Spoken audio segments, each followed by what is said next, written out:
स्वामी विवेकानंद 1963 से 1902 एक महान भारतीय संत, विचारक और वेदांत तथा योग के प्रख्यात प्रवर्तक थे। वे श्री रामकृष्ण परमहंस के शिष्य थे और भारतीय संस्कृति के पुनर्जागरण में उनकी प्रमुख भूमिका रही। उन्होंने भारतीय दर्शन को पश्चिमी देशों में फैलाने और धर्मों की एकता का संदेश देने का कार्य किया। प्रमुख योगदान: 1. शिकागो भाषण 1833। स्वामी विवेकानंद ने शिकागो में आयोजित विश्व धर्म महासभा में अपना ऐतिहासिक भाषण दिया। अमेरिका के बहनों और भाइयों से भाषण की शुरुआत करते हुए उन्होंने धर्म की सार्वभौमिकता और मानवता की सेवा का संदेश दिया। 2. रामकृष्ण मिशन की स्थापना 1867। उन्होंने रामकृष्ण मिशन की स्थापना की, जो शिक्षा, समाज सेवा और आध्यात्मिक उत्थान के लिए समर्पित है।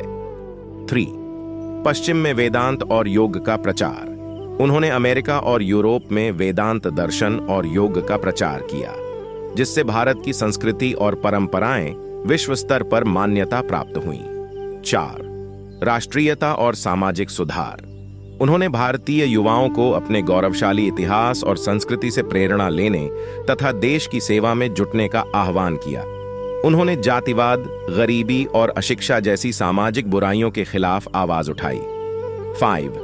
लेखन और शिक्षा। उनकी रचनाओं में राजयोग, ज्ञान योग, कर्म योग और भक्ति योग प्रमुख हैं। उनके विचार आत्मविश्वास, शिक्षा और आत्मिक विकास पर आधारित थे। दर्शन: स्वामी विवेकानंद ने सभी धर्मों की एकता और हर व्यक्ति में निहित दिव्यता पर विश्वास किया। वे धर्म को केवल कर्मकांड तक सीमित नहीं मानते थे, बल्कि इसे आत्मज्ञान और आत्मविकास